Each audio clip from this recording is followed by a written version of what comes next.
अंदर एक major role play कर रही होती हैं। याद रखें 80% सेल्स का जिम्मेदार आपका क्रिएटिव है। अगर आपने इस डोमेन के अंदर मेहनत नहीं की, यहाँ पर आपने टाइम नहीं लगाया, तो आप जो चाहे मर्जी कर लें, आपको कभी भी सस्ती परचेजेस नहीं आएंगी। या तो सस्ती परचेज नहीं आएगी या परचेज आएगी ही नहीं। अब एक फेसबुक यूजर के जिसका आपके ऐड के अंदर, आपकी प्रोडक्ट के अंदर कोई इंटरेस्ट नहीं है, एक अच्छा ऐड उसको मजबूर कर सकता है कि वो आपकी प्रोडक्ट को बाय कर ले या उसके अंदर इंटरेस्ट शो करे। और एक ऐसा यूजर है कि जो आपकी प्रोडक्ट के अंदर बहुत ज्यादा इंटरेस्ट रखता है, आपका खराब ऐड उसे मजबूर कर सकता है कि वो आपसे बाय ना करे। हालांकि वो चाहता है कि वो आपसे बाय करे, लेकिन फिर भी आपका एक खराब ऐड का आउटलुक उसको आपका कस्टमर बनने से रोक सकता है। तो ये इतनी इंपॉर्टेंट चीज है। तो सबसे पहले एक ऐड का आउटलुक क्या होता है हम उसको देख लेते हैं, और उसके बाद जो मैं आपको फैक्टर्स बताऊंगा वो अगर आप अपने ऐड डिजाइनिंग के वक्त इंप्लीमेंट करते हैं उन चीजों को, तो आपको बहुत फायदा पहुंचेगा इससे। अब सबसे पहले मैं अपनी न्यूज फीड स्क्रॉल कर रहा था और मेरे सामने एक ऐड आ गया। अब इस ऐड को मैं कंबाइंड फॉर्म के अंदर देखूंगा। कैसे कि सबसे पहले मैं इस पेज का नाम पढ़ूंगा, उसके साथ मैं उस पेज की प्रोफाइल पिक्चर देखूंगा या फिर ब्रांड लोगो देखूंगा। उसके नीचे जो टेक्स्ट आपको नजर आ रहा है ये ऐड कॉपी है। उसके नीचे जो आपको ये वीडियो नजर आ रही है, ये वीडियो भी हो सकती है, कोई इमेज भी हो सकता है, ये आपका क्रिएटिव है। उसके नीचे आपकी वेबसाइट का यूआरएल है, यूआरएल के नीचे आपकी हेडलाइन है, और हेडलाइन के नीचे ऐड डिस्क्रिप्शन होता है, और उसके साथ फिर आपका कॉल टू एक्शन कि जिसके ऊपर क्लिक कर कर एक फेसबुक यूजर आपकी वेबसाइट पे लैंड होता है। और फिर नीचे कमेंट सेक्शन है और एंगेजमेंट्स जो आपके ऐड के ऊपर आएंगी। तो ये सारी चीजें मिलकर आपकी एक ऐड का आउटलुक तैयार करती है, जो कि एक इंप्रेशन बनाता है फेसबुक यूजर की नजरों में आपका। अब ये आउटलुक आपका जितना अच्छा होगा, यहां पर जितना आप काम करेंगे इस डोमेन में, जितनी वर्किंग आप करेंगे, उतना ही अच्छा इंप्रेशन बनेगा एक फेसबुक यूजर के लिए, एक यूजर की नजर में आपके लिए। ठीक है, और वो फिर आपके कॉल टू एक्शन पे क्लिक कर कर आपकी वेबसाइट पे लैंड होगा। याद रखें हम डिफरेंट स्टेजेस के ऊपर फेसबुक यूजर को घेरते हैं। पहली स्टेज तो यह है कि कि जिस वक्त वो आपका ऐड देख रहा है, इस स्टेज के ऊपर अल्टीमेट गोल हमारा यह है कि हम हमारे ऐड के ऊपर फेसबुक यूजर क्लिक कर कर हमारी वेबसाइट पे लैंड हो जाए। जब वो हमारी वेबसाइट पे लैंड हो जाता है, वहां से फिर स्टेज 2 का काम शुरू होता है, जो कि सेल्स फनल है। ठीक है, फिर आपका फनल जितना अच्छा होगा उतना ज्यादा अच्छे तरीके से आप उस फेसबुक यूजर को अपनी वेबसाइट पे घेर सकेंगे। तो ये सेकंड स्टेज तो हम आगे के सेशंस के अंदर डिस्कस करेंगे। अभी हम बात कर रहे हैं फर्स्ट स्टेज की, कि आपके ऐड का आउटलुक कैसा हो कि वो मजबूर करे फेसबुक यूजर को कि वो आपके कॉल टू एक्शन बटन के ऊपर क्लिक करके आपकी वेबसाइट पे लैंड हो जाए। ये हमारी फर्स्ट स्टेज का अल्टीमेट गोल है। अब यहां पर सबसे पहले जो सबसे इंपॉर्टेंट फैक्टर है वो है आपकी प्रोफाइल पिक्चर और आपके ब्रांड का नाम। अब यहां पर इन्होंने आईबेक्स शूज एंड अपैरल और साथ आप ये इसका लोगो चेक करें, या मैं आपको एक और एग्जांपल यहां पर दिखा देता हूं, ये लिंक माई डॉट स्टाइल। अब ये बहुत ही खराब किस्म का नाम है, इसको पढ़ के मुझे नहीं लग रहा है कोई ब्रांड है, इसको पढ़ के मुझे नहीं लग रहा है कि ये क्रेडिबल पेज है। ये खराब नाम इस पेज की क्रेडिबिलिटी गिरा रहा है। उसके साथ इसका लोगो देख के मुझे नहीं लग रहा ये कोई क्रेडिबल ब्रांड होगा। याद रखिएगा यहां पर हमारा जो सारा काम है वो ये है कि हमें उस फेसबुक यूजर को दो चीजें बतानी है। एक तो अपनी प्रोडक्ट के बारे में बताना ही बताना है, साथ सबसे पहले हमें ये बताना है कि हम लोग क्रेडिबल लोग हैं, आप हम पे ट्रस्ट करके हमारी प्रोडक्ट को बाय कर सकते हैं। ठीक है, अगर वो आप पे ट्रस्ट करेगा तभी आपकी प्रोडक्ट को बाय करेगा। तो यहां पर इस एग्जाम्पल के अंदर ये पेज नेम और पेज लोगो, इस ब्रांड का लोगो वो ठीक नहीं है, और ये इसकी क्रेडिबिलिटी गिरा रहा है। क्रेडिबिलिटी गिरा रहा है तो अल्टीमेटली इसकी सेल्स भी गिर रही है। ठीक है, तो हमारा जो पेज का नाम है और हमारे ब्रांड और हमारी प्रोफाइल पिक्चर की बहुत इंपॉर्टेंट रोल प्ले कर रही होती है। सेकंड पॉइंट है कि आपकी जो एड आप बना रहे हैं उसकी अलाइनमेंट और कॉल टू एक्शन आप क्या यूज कर रहे हैं। अब यहां पर अलाइनमेंट के अंदर कि आपका एड हॉरिजॉन्टल है, आपका एड वर्टिकल है। जैसे कि यहां पर मैं एक एड दिखाऊं, ये एक हॉरिजॉन्टल एड है। अब हॉरिजॉन्टल एड आपको नहीं बनाने, क्यों नहीं बनाने, क्योंकि ये स्क्रीन साइज कम ले रहा है। अगर आप वर्टिकल एड बनाते हैं, जैसे कि ये एक वर्टिकल एड था, ठीक है, तो ये स्क्रीन साइज ज्यादा ले रहा है। ये हॉरिजॉन्टल एड है, ये स्क्रीन साइज कम ले रहा है। तो अगर हम पे कर रहे हैं फेसबुक को, तो हम कम स्क्रीन साइज क्यों लें। अगर हमारा स्क्रीन साइज ज्यादा होगा तो उस फेसबुक यूजर के कन्वर्ट होने के चांसेस भी ज्यादा होंगे। ठीक है, तो अलाइनमेंट हमें हमेशा वर्टिकल रखनी है। उसके बाद आपका कॉल टू एक्शन है वो सिर्फ और सिर्फ, अगर आप ई कॉमर्स के ऊपर काम कर रहे हैं तो कॉल टू एक्शन आपका शॉप नाउ होना चाहिए। ऑर्डर नाउ इसने यहां पर यूज किया हुआ है, ये गलत यूज किया हुआ है। कॉल टू एक्शन आपको सिर्फ और सिर्फ शॉप नाउ इस्तेमाल करना है। क्यों, उसके पीछे एक वजह। शॉप नाउ वर्ड निकला है शॉपिंग से, और शॉपिंग करना इंसान को पसंद आता है।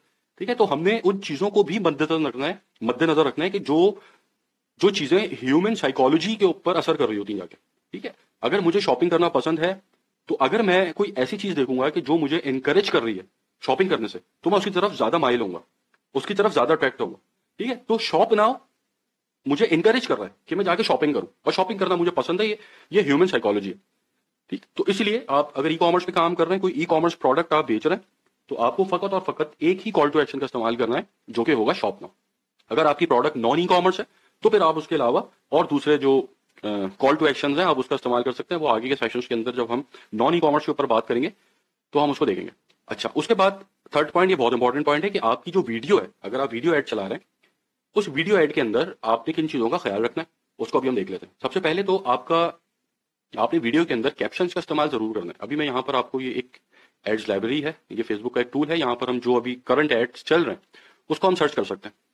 ठीक है, अब यहाँ पर जरा मैं फिश टॉय मैंने सर्च किया है, एक्टिव एड्स के ऊपर आ जाता हूँ और वीडियोस के ऊपर आ जाता हूँ, क्योंकि अभी हम वीडियो की बात कर रहे हैं। अब मैं यहाँ पर कुछ एड्स को आपके सामने कंपेयर करूंगा, उनकी कुछ खामियां बताऊंगा, कुछ अच्छाइयां बताऊंगा, और फिर हम देखेंगे कि जो बातें मैं भी आपसे यहाँ पे कर रहा हूँ वो किस हद तक सही है। अच्छा, तो अब सबसे पहले हम देख लेते हैं, ये एक ऐड है, इस ऐड का जरा एनालिसिस कर लेते हैं। सबसे पहली चीज तो ये है कि इस ऐड की जो वीडियो क्वालिटी है वो बहुत अच्छी है। ठीक है, फर्स्ट पॉइंट हो गया कि आपने अपने जब भी आप वीडियो ऐड बना रहे हैं तो उसकी क्वालिटी एचडी होनी चाहिए, अच्छी क्वालिटी के अंदर आपने ऐड बनाना है, वीडियो ऐड अपना।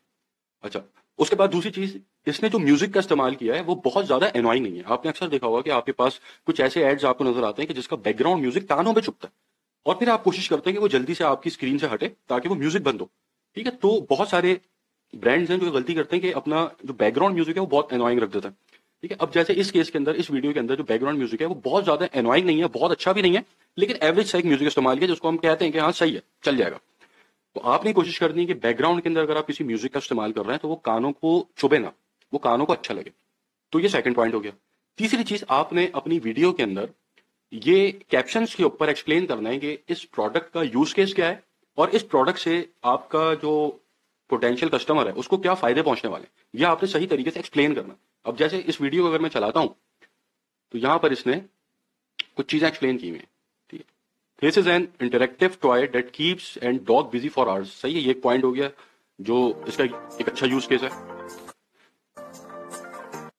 ठीक है, अब यहां इसने एक और यूज केस बता दिया, reduces anxiety, stress and destructive behaviour. ठीक है, ये किसने यूज केस बता दिया, डॉग्स लव इट। ठीक है, ये किसका पॉजिटिव पॉइंट इसने बताया कि जो मेरा पेट है वो उसको पसंद करेगा इस टॉय को, सच अ गेम चेंजर। सही है, चले, नॉट बैड। अब यहां पर इसने बड़ी मेन चीज लिखी, इट्स ऑन सेल टुडे और शॉप नाउ।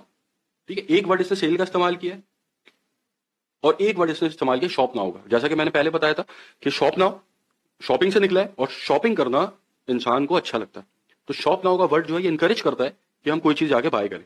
तो ये एक वीडियो कि हमने सारी अच्छाइयां देख ली, क्या अच्छाई। अब जरा हम एक और सेम प्रोडक्ट की वीडियो देख लेते हैं और उसके अंदर जो खामियां हैं उसको डिस्कस कर लेते हैं, और फिर हम उसका एनालिसिस करेंगे कि जो बातें आपको मैं बता रहा हूँ वो सही है या मैं एम ही आपसे बात कर रहा हूँ। ठीक है, अभी मैं अगर कोई इस प्रोडक्ट का दूसरा ऐड मुझे मिल जाए, अब ये एक ऐड आ गया, अब जरा हम इसको देख लेते हैं।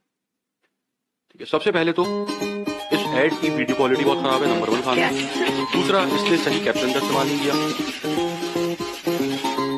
ठीक है, स्ट्रॉन्ग ड्यूरेबल मटेरियल, ये इसने एक चीज यहाँ पे बस लिखी है, इसके अलावा किसी कैप्शन का इस्तेमाल नहीं किया।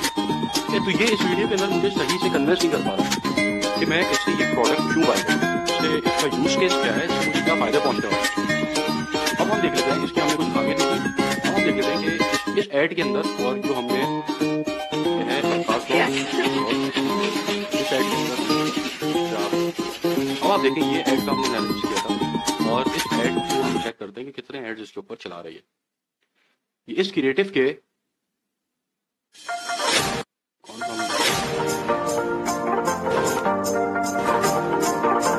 इस क्रिएटिव के 28 एड्स चल रहे हैं। तो ये 28 एड्स क्यों चला रहे हैं, पागल तो नहीं है, इसीलिए चला रहे हैं कि इसके पास कुछ चीज दिख रही है, तो ये 28 एड्स चला रहे हैं। अब हम देख लेते हैं उस प्रोडक्ट को जिसके अंदर हमने खामियां निकाली थी, कि जिसकी एड क्वालिटी सही नहीं थी, वो एड क्वालिटी बोल रहा हूँ, वीडियो क्वालिटी सही नहीं थी और सही कैप्शंस का इस्तेमाल नहीं किया था। स्कारलॉफ्ट नाम था उस पेज का, शायद कहाँ गया, उसको आप देख लेते हैं वो कितने एड चला रहा है उस पर। स्कारलॉफ्ट,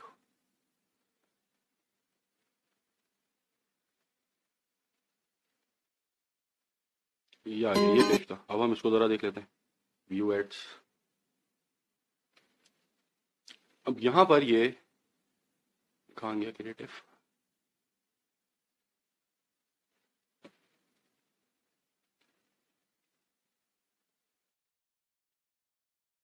ये रहा क्रिएटिव। ठीक है, ये इसका सिर्फ और सिर्फ एक ऐड चला रहा है, ठीक है, और इसने इस क्रिएटिव का कोई और ऐड नहीं बनाया हुआ।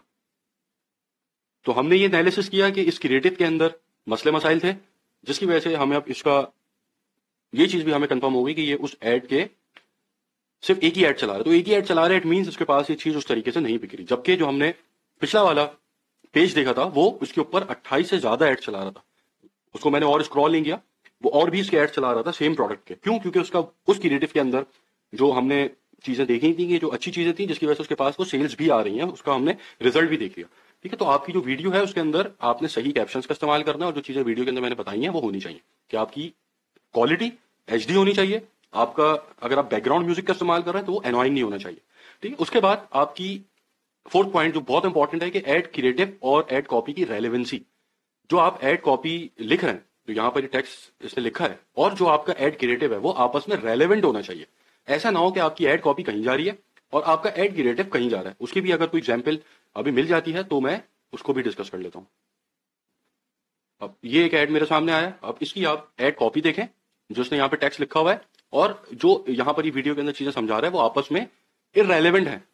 ठीक है, ये वीडियो मैंने पूरी नहीं देखी, हो सकता है रेलेवेंसी इसकी बंद रही हो, लेकिन बस यहाँ पर आप ये पॉइंट समझ लें कि ऐड कॉपी 2-3 लाइन के अंदर पढ़कर इस चीज का अंदाजा हो जाना चाहिए कि ये सेलर, ये मार्केटर मुझे बेचना क्या चाह रहा है, और वो चीज रिफ्लेक्ट होनी चाहिए उसके एड क्रिएटिव के अंदर। ठीक है, क्योंकि लोग अच्छी कॉपी राइटिंग के चक्कर के अंदर उनकी एड कॉपी कहीं जा रही होती है, एड क्रिएटिव कहीं चला जाता है, तो ये आपस में रेलेवेंसी खत्म हो जाती है। तो आपकी एड कॉपी और क्रिएटिव आपस में रेलेवेंट होने चाहिए। उसके बाद जो टेक्स्ट एक्सप्लेनेशन आप अपनी इमेज के ऊपर इस्तेमाल कर रहे हैं उसकी रिचनेस जो है वो 20% से ज्यादा ना हो।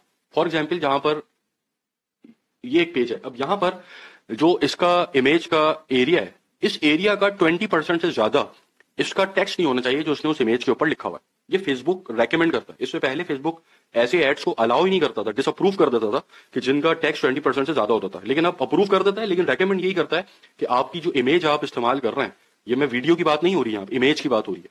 ठीक है, जो इमेज आप यहाँ पे इस्तेमाल कर रहे हैं उसके अंदर जो टेक्स्ट आपने लिखा हुआ है वो टोटल एरिया का 20% से ज्यादा ना हो। ठीक है, इस चीज का आपने ख्याल रखना है।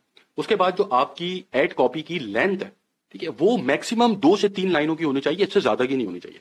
मतलब एक फेसबुक यूजर जब अपनी न्यूज फीड के ऊपर आपका ऐड देख रहा है तो 2-3 लाइनों के अंदर उसे ये समझ लग जाए कि आप उसको बेचना क्या चाह रहे हैं। ठीक है, लंबी चौड़ी लंबी लंबी एड कॉपीज लिखने की कोई जरूरत नहीं है, उससे आपको एक नुकसान होता है। क्या नुकसान होता है? फॉर एग्जाम्पल, अगर मैं कोई लंबी एड कॉपी का एड मुझे मिल जाए, जरा देख लेता हूं, पहले ये आ गया ऐड। अब यहां पर इसने ऐड कॉपी के अंदर देखें क्या क्या भरा हुआ है। अब यहां पर अपना ये एक नुकसान कर रहा है, ये मुझे अपनी वेबसाइट के ऊपर सेल्स फनल के थ्रू घेर सकता था, लेकिन यहां पर ये कोशिश कर रहा है कि मैं इसकी ऐड कॉपी के अंदर ही घिर जाऊं, जो कि मैं घेरूंगा नहीं। क्यों? क्योंकि मैं तो मीम्स एंजॉय कर रहा हूं, मेरा कोई इरादा नहीं है इसकी प्रोडक्ट बाय करने का। ठीक है, अब इसको चाहिए कि अपनी ऐड कॉपी 2 से 3 लाइन के अंदर मुझे ये बता दे कि बेच क्या रहा है, लेकिन ये यहाँ पे क्या चाह रहा है कि मैं इसकी ऐड कॉपी के अंदर ही घिर के इसकी प्रोडक्ट बाय कर लूं, जो कि अपना नुकसान कर रहा है। क्यों? क्योंकि इतनी लंबी ऐड कॉपी में पढ़ूंगा नहीं, मैं मैक्सिमम ऊपर की 2-3 लाइंस पढ़ूंगा, उसके बाद में नहीं पढ़ूंगा। और अगर मैं इसकी ऐड कॉपी पूरी नहीं पढ़ूंगा तो इसके बहुत ज्यादा चांसेस हैं कि मैं इसका ऐड स्क्रॉल कर जाऊंगा, मैं इसके लैंडिंग पेज पे नहीं जाऊंगा। क्यों? क्योंकि मैं इसकी ऐड कॉपी से एनॉय हो गया हूं। भाई, हमने एक अच्छा एक्सपीरियंस देना है। ठीक है, कि अगर कोई हमारा ऐड देखता है तो वो हमसे किसी भी तरह एनॉय नहीं होना चाहिए। इतनी लंबी चौड़ी ऐड कॉपी मैं कभी भी नहीं पढ़ूंगा। अगर मैं इसकी ऐड कॉपी को नहीं पढ़ूंगा तो बहुत ज्यादा चांसेस है कि मैं इसके ऐड को स्क्रॉल कर जाऊंगा। ठीक है, तो ऐड कॉपी के अंदर ये मुझे घेरने की कोशिश कर रहा है, हालांकि इसको चाहिए था ये 2-3 लाइनों के अंदर अपना बिजनेस मुझे बता देता कि बेच क्या रहा है, फिर मैं इसकी वेबसाइट के ऊपर लैंड होता तो वहां पर ये मुझे घेरता सेकंड स्टेज के ऊपर। क्यों? क्योंकि ऐड कॉपी के अंदर ये सिर्फ टेक्स्ट का इस्तेमाल कर रहा है, ये यहां पर ग्राफिक्स का यूज नहीं कर सकता, जबकि अपने लैंडिंग पेज के ऊपर सेल्स फनल के थ्रू ये एक अच्छी ग्राफिक्स के थ्रू मुझे घेर सकता। ठीक है, तो टेक्स्ट के ऊपर घेरना बनिस्बत इसके कि मैं जो है ग्राफिक्स को देखकर घेरूं तो वो ज्यादा इजी है, जबकि टेक्स्ट के ऊपर बहुत मुश्किल है कि कोई बंदा गिर जाए। ठीक है, तो आपने अपनी ऐड कॉपी की जो लेंथ है उसका ख्याल रखना है कि मैक्सिमम 2 से 3 लाइन है, कोशिश करें 2 लाइनों में आपकी बात खत्म हो जाए। ठीक है, इसकी मैं कुछ और एग्जांपल्स आपको दिखा देता हूं, इसने तो ऐड कॉपी लिखी ही नहीं है। ठीक है, अब मैं अपनी चले आपको एग्जाम्पल दे देता हूं। आपने जो लेंथ है उसकी वो ऐसे लिखनी है। उसके बाद आपकी हेडलाइन, हेडलाइन की चीज होती है। अब यहां पर आप इसकी एग्जांपल देखें, रैन बाय आयशा, ये जो पेज है इसकी हेडलाइन के ऊपर भी इसने रैन बाय आयशा ही लिखा हुआ है। हालांकि ये यहां पर अपना कॉम्पिटिटिव एडवांटेज बता सकती है। फॉर एग्जाम्पल, कॉम्पिटिटिव एडवांटेजेस बहुत सारे होते हैं, कुछ जेन्युइन होते हैं और कुछ आर्टिफिशियल भी होते हैं। इसके ऊपर आगे के सेशंस के अंदर मैं डीप डिस्कशन रखूंगा कि आपने अपने बिजनेस में कॉम्पिटिटिव एडवांटेज किस तरीके से बनाना है। ठीक है, अगर वो जेन्युइन है वो एक अलग चीज है, आर्टिफिशियली किस तरीके से क्रिएट करना है अपने बिजनेस के अंदर कॉम्पिटेटिव एडवांटेज। अब यहां पर फॉर एग्जाम्पल ये बेच रही है मुझे चप्पल, रैन बाय आयशा, ठीक है। अब यहां पर अगर ये हेडलाइन के अंदर अपना कॉम्पिटेटिव एडवांटेज मुझे बताती तो मेरे इसके एड पे क्लिक करने के चांसेस बढ़ जाते। फॉर एग्जाम्पल कि मैं बेल्ट का काम कर रहा हूं और पाकिस्तान में और भी बहुत सारे लोग हैं जो बेल्ट बेचते हैं, ठीक, लेकिन मैं जो अपने कस्टमर्स हैं उनको ये ऑप्शन दे रहा हूं कि फर्स्ट ट्राई देन बाय, कि मेरी प्रोडक्ट आपके घर पे डिलीवर होगी, आप पार्सल खोलें, क्वालिटी चेक करें, ट्राई करें, अगर आपको समझ में आता है तो आप राइडर को पेमेंट कर दें, वरना आप प्रोडक्ट वापसी कर दें। अब ये एक बहुत बड़ा कॉम्पिटेटिव एडवांटेज हो गया जो कि और बेल्ट सेलर्स नहीं दे रहे। तो अगर कोई मेरा एड देखता है और उसकी हेडलाइन के ऊपर ऐसा कुछ कॉम्पिटेटिव एडवांटेज लिखा हुआ है तो ये बहुत बड़ा आपको फायदा पहुंचाएगा, ठीक है। आपकी वेबसाइट के ऊपर जो आपकी लैंडिंग पेज के ऊपर आपके कॉल टू एक्शन के ऊपर क्लिक कर लैंडिंग पेज के ऊपर लैंड होने के चांसेस इससे बहुत बढ़ जाते हैं। तो हेडलाइन जब आप अपनी भी बता दी किस तरीके से आप बनाएंगे, ठीक है, आपको वीडियो बना रहे हैं तो किस तरीके से बनाएंगे, प्रैक्टिकली कैसे बनाते हैं वो आगे जब हम कैंपेन तैयार करेंगे उसके अंदर सारी चीजें बना के दिखाऊंगा। अभी मैं आपको एक आउटलुक की गाइड दे रहा हूं, ठीक है। तो आपको कॉपी पता चल गई, आपको वीडियो पता चल गई, आपको इमेज का पता चल गया। अब इसके अंदर और कुछ चीजें जो आगे मैं डिस्कस करूंगा, और अभी आपको मैंने हेडलाइन बता दी कि हेडलाइन के अंदर आपकी कॉम्पिटेटिव एडवांटेज लाजमी होना चाहिए, ठीक है। फिर आपकी कुछ ऐसी प्रोडक्ट्स भी होती है जिसके अंदर आप मल्टीपल इमेजेस का इस्तेमाल कर सकते हैं। जैसे कि अगर आप वीडियो एड नहीं चला रहे, ठीक है, होता है कि आपके पास ऐसी वीडियो नहीं है कि आप जिसके ऊपर एड चलाएं, अब आपको इमेजेस के ऊपर काम करना है तो आप मल्टीपल इमेजेस का इस्तेमाल कर सकते हैं कैरोसेल एड चला के, ठीक है। उसकी एग्जाम्पल अगर मुझे मिल जाए तो वो भी बहुत अच्छा हो जाएगा। अभी मैं उसको भी देख लेता हूँ।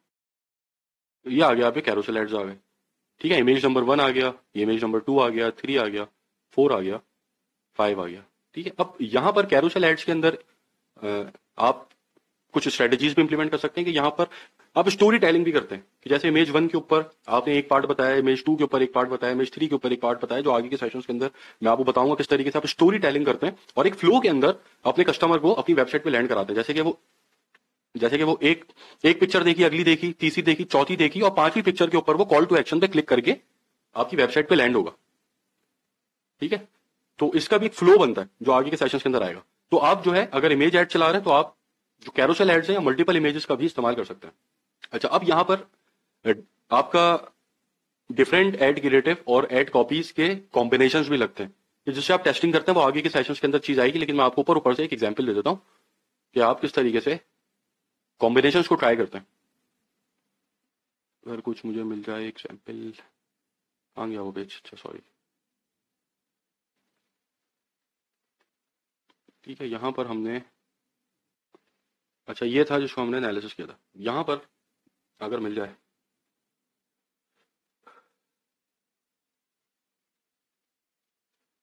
अच्छा अब यहां पर आप देखें कि इसने एड कॉपी सेम लिखी हुई है और नीचे जो एड क्रिएटिव है वो चेंज है। ऐसे ही आप अपनी एड क्रिएटिव सेम रख के एड कॉपी चेंज कर सकते हैं। ऐसे ही आप अपने ad copy ad creative same रखकर हेडलाइंस को चेंज कर सकते हैं, ठीक है। तो ये सारी चीजें टेस्टिंग के अंदर आती हैं कि आप कौन सी एड कॉपी, कौन सा आपका एड क्रिएटिव के साथ अच्छा वर्क कर रही है, कौन सी हेडलाइन आपकी कौन से कॉल टू एक्शन के साथ अच्छा वर्क कर रही है, कौन सी हेडलाइन कौन सी एड कॉपी के साथ अच्छा वर्क कर रही है, इसकी भी टेस्टिंग होती है। ये ए बी टेस्टिंग करते हैं, ये हम आगे के सेशंस के अंदर इसकी मैं आपको कि आपने इसको कैसे टेस्ट करना है इसकी भी स्ट्रेटेजीज आएंगी, ठीक है। तो ये अभी आप जो है डिफरेंट कॉम्बिनेशन को भी टेस्ट करते हैं अपनी हेडलाइन, एड कॉपी और अपने क्रिएटिव के ऊपर, सही है। तो आई होप आपको यहां तक ये क्लियर हो गया होगा कि आपने अपने एड जब आप क्रिएट कर रहे हैं तो क्या गलतियां नहीं करनी। अच्छा, अब यहां पर कुछ और चीजें जो आपने नहीं करनी, बिल्कुल भी नहीं करनी। सबसे इंपॉर्टेंट कि आपने 25% से ज्यादा डिस्काउंट ऑफर नहीं करना, ठीक है। आपने 50% ऑफ, 70% ऑफ, 80% ऑफ ऐसे डिस्काउंट्स नहीं देने, क्योंकि आप कोई ब्रांड तो है नहीं। अगर आप ब्रांड नहीं है और आप इतने बड़े बड़े डिस्काउंट्स देंगे तो वो आपकी क्रेडिबिलिटी गिराएगा, उससे आपकी सेल्स गिरेंगी ना कि बढ़ेंगी, क्योंकि सबको पता है कि आप ये जो डिस्काउंट दे रहे हैं ये एक फेक डिस्काउंट है, ठीक है। तो ये फेक डिस्काउंट आप दे रहे हैं, ये बात सब जानते हैं, इसलिए आपने 25% से ज्यादा डिस्काउंट कभी भी नहीं देना, ठीक है। उसके बाद आपने फॉल्स क्लेम्स नहीं करते कि आप ये खरीद लें तो ये हो जाएगा, वो खरीद लें तो ये हो जाएगा। इससे पहले के सेशन के अंदर एड क्वालिटी के अंदर मैंने उसकी एग्जांपल्स आप लोगों को दी थी, ठीक है। तो मैं इसके ऊपर ज्यादा बात नहीं करूंगा, ऑलरेडी डिस्कस कर चुके हैं कि आपने फॉल्स क्लेम्स नहीं करनी, आपकी एड क्वालिटी भी गिराएंगे और आपकी क्रेडिबिलिटी भी गिराएंगे। फिर आपने आर्टिफिशियल स्कैरसिटी पैदा नहीं करती, मतलब कि बस ले लो सेल एंड होगी, ले लो 3 घंटे के अंदर सेल एंड हो जाएगी, ये सारी चीजें आपने नहीं करनी। क्योंकि अगर आप मुझे जूते बेचने की कोशिश कर रहे हैं तो मैं आपसे पहले 50 जूतों के ऐड और देख चुका हूं, तो मुझे पता है कि कोई सेल एंड नहीं होने वाली। मुझे पता है कि ये जो आप जिस प्राइस के ऊपर ये बेच रहे हैं इसी प्राइस के ऊपर आप बेचते रहेंगे, ठीक है, ये चीज मुझे पता है।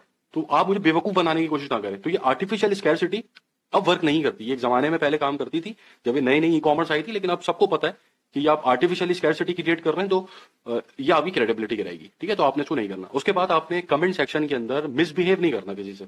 अगर किसी ने कोई खराब कमेंट लिख दिया है तो ऐसा नहीं कि आप वहां पे लड़ाई शुरू कर दिया, आपने लंबे लंबे चौड़े चौड़े आप कमेंट्स करना बैठ गए वहां पे, नहीं।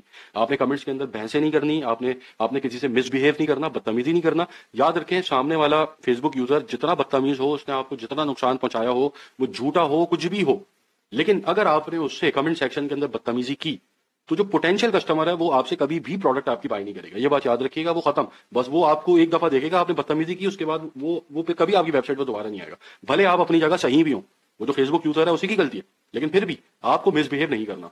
ठीक है, उसके बाद अपने कमेंट सेक्शन के अंदर इनफॉर्मल रिस्पॉन्सेज नहीं देने। ठीक है, आपने भाई करके बात नहीं करनी किसी से, आपने यार का वर्ड यूज नहीं करना। ठीक है, आपने उर्दू लैंग्वेज का इस्तेमाल नहीं करना। ठीक है, तो इन चीजों का बड़ा ख्याल रखना है कि फॉर्मल वे के अंदर आप उसको जवाब देंगे, सर सर करके कस्टमर से बात करेंगे, उसको रिस्पेक्ट देंगे कमेंट सेक्शन के अंदर। अगर वो कुछ पूछ रहा है तो आपने सर करके उसको जवाब देना है कि आप किसी कंपनी के एम्प्लॉय हैं या आप पेज के एडमिन हैं, और आप जो है उसको भाई, यार, अबे, तू, तड़ा, इन इन सारी चीजों को बहुत ज्यादा अवॉइड करना है, या आपकी क्रेडिबिलिटी गिराएंगी। ठीक है, तो ये कुछ चीजें थी कि जो आपने एड क्रिएटिव गाइड के अंदर जिन चीजों का ख्याल रखना है अपनी एड डिजाइनिंग के वक्त। अब हम कुछ एग्जाम्पल्स को देखते हैं, कौन से ऐड के अंदर क्या मिस्टेक हुई हुई है उसको जरा चेक करते हैं एक एक करके, और कौन से ऐड के अंदर क्या अच्छी चीजें हैं हम उसको भी देखते हैं, और फिर इस सेशन को हम वाइंड अप करते हैं। सबसे पहले अब ये एक पेज है, अब यहाँ पर इसने एक मिस्टेक क्या की हुई है, अपनी एड कॉपी के अंदर गैप आ गया इसकी। तो जब आप अपना एड क्रिएटिव डिजाइन कर रहे होंगे तो उसके अंदर ही एड कॉपी में गैप नहीं आना चाहिए। ठीक है, get these amazing ultra comfortable slip on loafers के बाद इसने एक स्पेस दिया है और फिर ये नीचे आ गया, ये नीचे नहीं आना। ठीक है, तो ये अमेजिंग डिस्काउंट वाली लाइन ये लोफर के फौरन बाद ही शुरू होनी चाहिए। तो यहाँ पर एक मिस्टेक है जो आपने नहीं करनी। उसके बाद अब यहाँ पर आप देखें कि इसने एड कॉपी के अंदर, वो सॉरी हेडलाइन के अंदर क्या लिखा हुआ है, 5003 आर्टिकल नंबर लिख दिया और फिर साथ ब्लैक से नहीं। यहाँ पे जैसे मैंने आपको बताया था कि आपको कॉम्पिटिटिव एडवांटेज लिखना है यहाँ पे, तो ये इसकी थी दूसरी गलती। तीसरा यहाँ पे कॉल टू एक्शन इसने ऑर्डर नाउ का इस्तेमाल किया हुआ है, जो कि मैं रेकमेंड नहीं करता, आपको शॉप नाउ का इस्तेमाल करना है। शॉप नाउ का कॉल टू एक्शन आपकी सेल्स बढ़ाता है। ठीक है, तो ये इसके अंदर कुछ मिस्टेक्स थी। अब यहां पर आ जाए, ये वही मिस्टेक जो मैंने इससे पहले डिस्कस की थी कि इसका जो प्रोफाइल पिक्चर है, इसका लोगो ब्रांड का वो सही नहीं है, इसका ब्रांड नेम सही नहीं है। ठीक है, उसके बाद इसकी हेडलाइन भी सही नहीं है, इसका एड डिस्क्रिप्शन सही नहीं है, और इसका कॉल टू एक्शन ठीक है इसकी प्रोडक्ट के हिसाब से लर्न मोर, क्योंकि यहाँ पे ये कोई ई कॉमर्स की प्रोडक्ट नहीं बेच रहा। अब आ जाए दूसरे एड पे, लोगो पाकिस्तान। ठीक है, अब यहाँ पर इसने जो इमेज का इस्तेमाल किया ये सही नहीं है। ठीक है, ये कोई ऐसा अपीलिंग इमेज नहीं है। ठीक है, देखें ये अपॉर्चुनिटी है ना कि आप किसी पोटेंशियल कस्टमर के सामने अपना एड शोकेस कर रहे हैं, तो वहां पर कोशिश आप ये करें कि जो वीडियो और इमेज का आप इस्तेमाल कर रहे हैं वो बहुत अपीलिंग होनी चाहिए, वो बहुत अच्छी लगनी चाहिए। वो जितनी अच्छी लगेगी, अगर आप सॉक्स है जैसे ये, अगर आप सॉक्स का बिजनेस कर रहे हैं तो आपने सॉक्स को इतने अच्छे तरीके से पोर्ट्रे आगे करना है कि जो फेसबुक यूजर उसको देखे उसका दिल ललचाए कि यार ये मैं खरीद लेता। तो यहां पर इसके इमेज के अंदर मसला है, साथ इसकी जो हेडलाइन है उसके अंदर भी मसला है, 11/11 ऑनलाइन एक्सक्लूसिव। ठीक है, ये कोई हेडलाइन नहीं हुई। शॉप नाउ सही है, इसने कॉल टू एक्शन सही यूज किया हुआ है।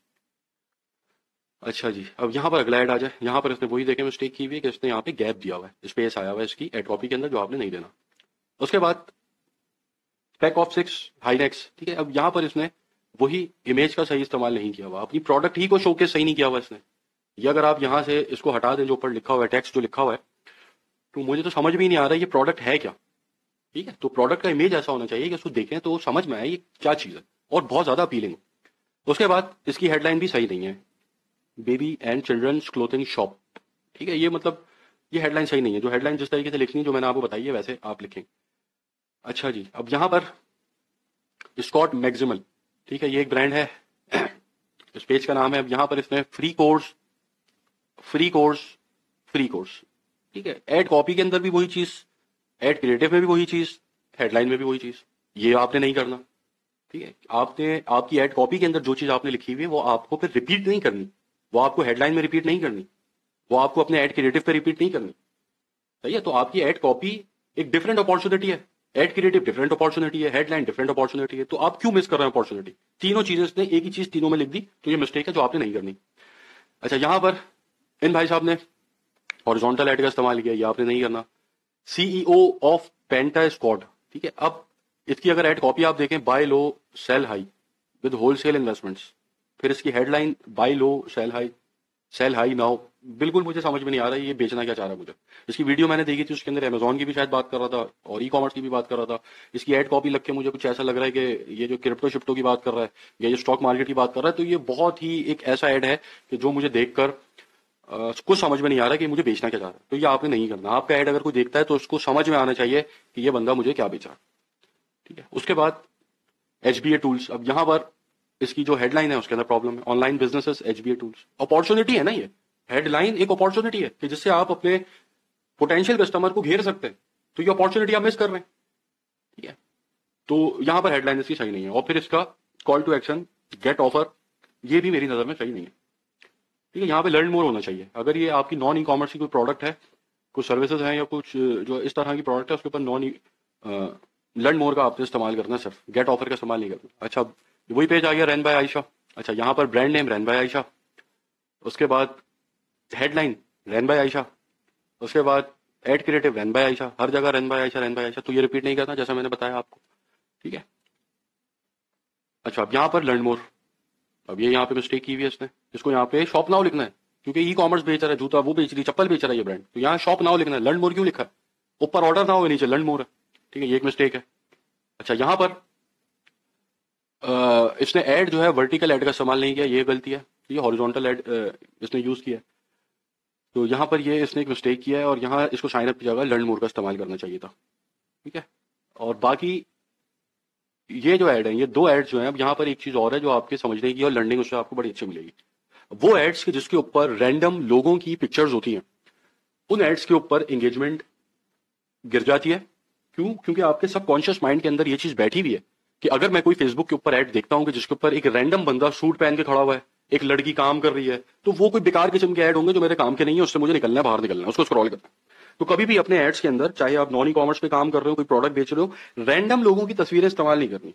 ठीक है, रैंडम लोगों की पिक्चर्स आप इस्तेमाल करेंगे तो वो ऐड एक ऐसा ऐड बन जाएगा जो एक बहुत ऑर्डिनरी सा ऐड है। ठीक है, और जैसा कि मैंने बताया कि आपके सबकॉन्शियस माइंड के अंदर ये चीज बैठी हुई है कि कोई रैंडम बंदे की तस्वीर अगर मैं देखता हूं तो मुझे पता है ये कुछ मुझे बेचना चाह रहा है और मुझे नहीं खरीदना, मैं उसके अंदर इंटरेस्ट नहीं लूंगा। ये चीज आप अभी करके देख सकते हैं। आप अपनी न्यूज फीड स्क्रॉल करें और ऐसा कोई ऐड आपके सामने आएगा, उसके ऊपर आप ज्यादा इंटरेस्ट नहीं लेंगे और वो आपको एक ऑर्डिनरी साइड लगेगा। और यहाँ पर स्टेज 1 के ऊपर हमारा मकसद ये है कि हमारा ऐड किसी भी तरह ऑर्डिनरी नहीं लगना चाहिए, हमारा ऐड स्पेशल लगना चाहिए, अपीलिंग होना चाहिए। ठीक है, तो ये ऐड के अंदर भी इसने एक रैंडम एक लड़की है कि जो बैठी हुई लैपटॉप पे काम कर रही है, तो ये यहाँ पर ये मिस्टेक है। ठीक है, अब यहाँ पर ये एक यूडेमी का ऐड है। ठीक है, इसकी ऐड कॉपी के अंदर मसला है। ठीक है, इसने सारे कोर्सेज के नाम लिखे हुए, एक ऐड कॉपी अपीलिंग होनी चाहिए थी। ऐड क्रिएटिव बहुत अच्छा है। ठीक है, हेडलाइन आउटस्टैंडिंग है, the complete digital marketing guide 24 courses in 1। ये एक बहुत ही सॉलिड हेडलाइन है जो इनकी कन्वर्जन बढ़ा रही होगी। और साथ इन्होंने शॉप नाउ एक अच्छे ऐड की, एक खराब ऐड की। तो इन एग्जाम्पल्स को आई होप आप लोगों को सही से ये चीजें क्लियर हो गई होंगी। अब जब आप अपना ऐड डिजाइन करेंगे तो ये जो चीजें मैंने सेशन के अंदर बताई हैं उसका बहुत ज्यादा ख्याल रखिएगा। अब अगले सेशन के अंदर हमें क्या प्रैक्टिकल स्टेप्स करने हैं अपने बिजनेस को स्टार्ट करने से पहले। जैसे कि ये अभी मैं एक बिजनेस शुरू करने जा रहा हूं और उससे पहले मुझे फेसबुक के ऊपर क्या काम करना है। ठीक है, उसको हम अगले स्टेप्स के अंदर प्रैक्टिकली उसको परफॉर्म करना शुरू करेंगे और फिर आगे का सेशन हम देखते हैं उसके अंदर क्या करना है। ठीक है, थैंक यू।